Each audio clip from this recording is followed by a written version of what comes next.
Welcome to the Plato Paradigm, a paradigm shift in reading Plato's dialogues. Episode 218, Lysis 210e to 211a. Lysis was a well-adjusted boy who knew that his parents loved him very much and that in crafts where he is incompetent, he should be controlled by other people, even slaves and hired hands, because he's not old enough. He understood all of this.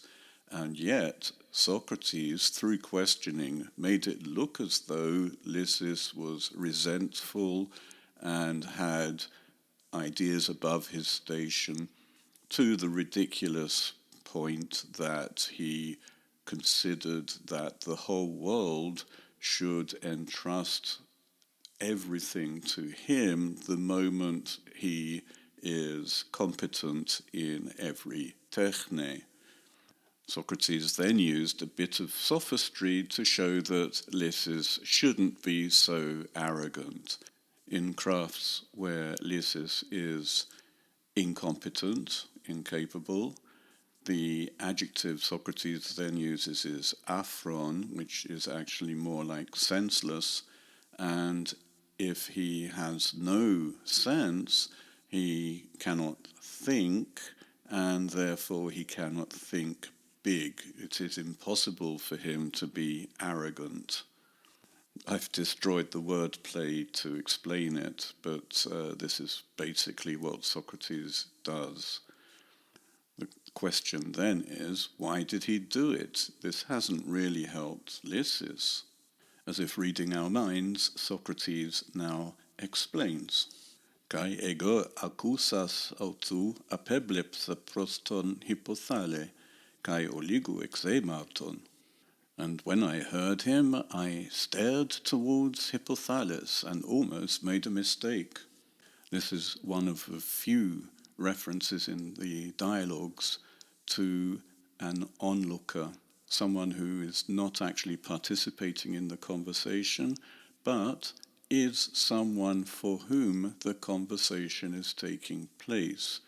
We tend to forget this. We seem to think that Socrates is always talking to his interlocutor only, but he is also talking for the benefit of the audience. This is rarely made explicit, as here. Socrates says that he almost made a mistake, but the fact is that he didn't, and we can be quite certain that he was never going to make a mistake. He is saying this for the benefit of his present audience. We have to remember him as well. His present audience is someone quite passive. He never, ever interrupts Socrates. He just listens to what Socrates has to say, and it is evident that he is interested in, let's say, the art of courting boys.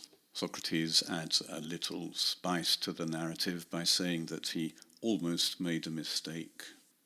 Saying that he almost made a mistake allows him to tell us what the mistake would have been had he made it. The mistake would have been saying the following to Hippothales.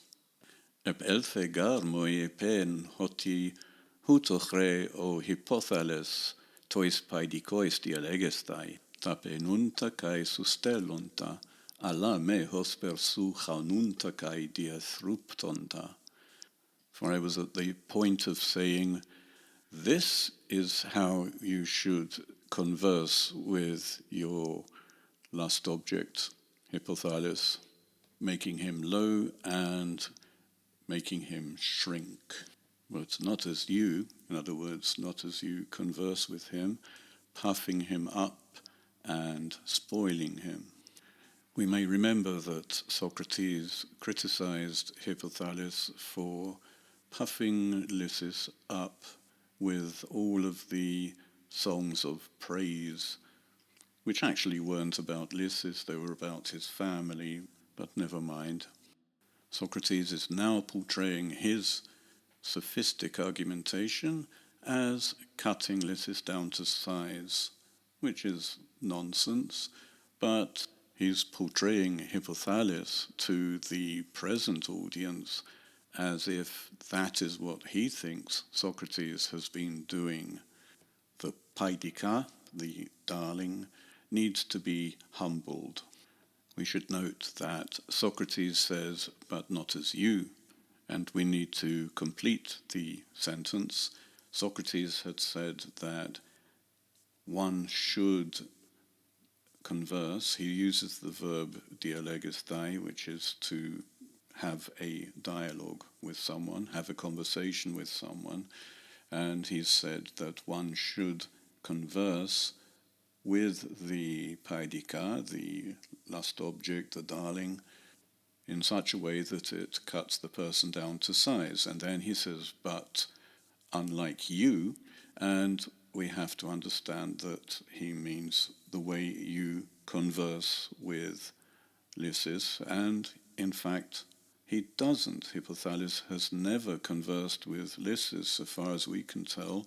He has only declaimed poetry and given speeches in praise of Lysis through the family of Lysis.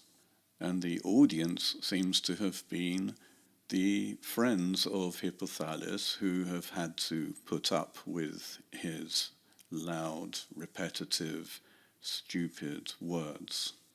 So while the emphasis now seems to be on how to converse by cutting Lysis down to size rather than puffing him up, Socrates has hinted at the notion that Hippothales should actually converse with Lysis. Just a reminder here that to converse, dialegisthai, is cognate with dialogos, dialogue, conversation, and that is cognate with dialektike, or more fully, dialektike techne, the art of conversation. This is what a dialectician is good at. So, saying this to Hippothales would have been a mistake. Why would it have been a mistake? Isn't it the correct thing to say?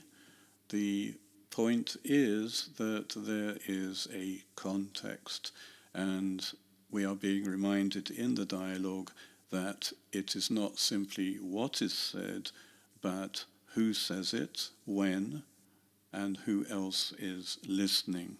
Katidon un auton agonionta kai tethorube menon, hupoton legomenon, anemnesthen hotikai prosestos lanthanen ton lysin ebuleto. Noticing then that he was wrestling with himself and confused by the things being said, I recalled that even though he was close, he wanted Lysis not to notice him. All very exciting stuff, guaranteed to keep the attention of Socrates' current audience. We may suppose that the real reason Socrates didn't address Hippothales at this moment is because he wants to carry on talking to Lysis, who might derive benefit from the conversation. Lysis perhaps, Hippothales perhaps, and all the other people listening. Ahead of all of these, of course, is the current audience. Socrates is talking to someone. He could have manipulated the conversation he had with Lysis in any way he wanted, but for this person, this audience, I presume it's one person, there is absolutely no interruption, which tends to happen only when there is one person in the audience. Socrates has effectively broken up the otherwise quite long conversation with Lysis into smaller parts with intermissions. An elebon un emauton kai epeschon tu logu. So I caught myself up and I held back the speech. the sentence he wanted to tell Hippothales. Kai en tuto ho Menexenus palin heken, kai ekatheteto paraton lysin, hothen kai exaneste. And during this, Menexenus came back and sat down next to Lysis, exactly from where he had stood up. Hoin Lysis, malapaidikos kai philikos, lathra tu Menexenu, smikron pros me legon efe, O Socrates, haper kai moi leges, epe kai Menexeno. So Lysis, in a very childish and friendly way, in secret from Menexenus, speaking a little towards me, said, O Socrates, what you are saying to me, say also to Menexenus. Just to recap the seating arrangement, Socrates is sitting at one end of the bench, and then Lysis, and then there has been a gap for a while where Menexenus has been sitting, and then Ctesippus, the cousin of Menexenus. It might be hard to remember that Ctesippus exists at all because he hasn't been participating. Ironically, we have been paying more attention to Hippothales than to Ctesippus, even though Hippothales is the one who is hiding, and Ctesippus is in plain sight, on the same bench with Socrates and Lysis. If, as Socrates says, Lysis now speaks without Menexenus noticing, he must be whispering into Socrates' ear, away from Menexenus, and such an intimate gesture should really bother Hippothales, but we aren't told about that. Hippothales was already wrestling with himself and was confused before this happened. What Lysis does is described as childish and friendly.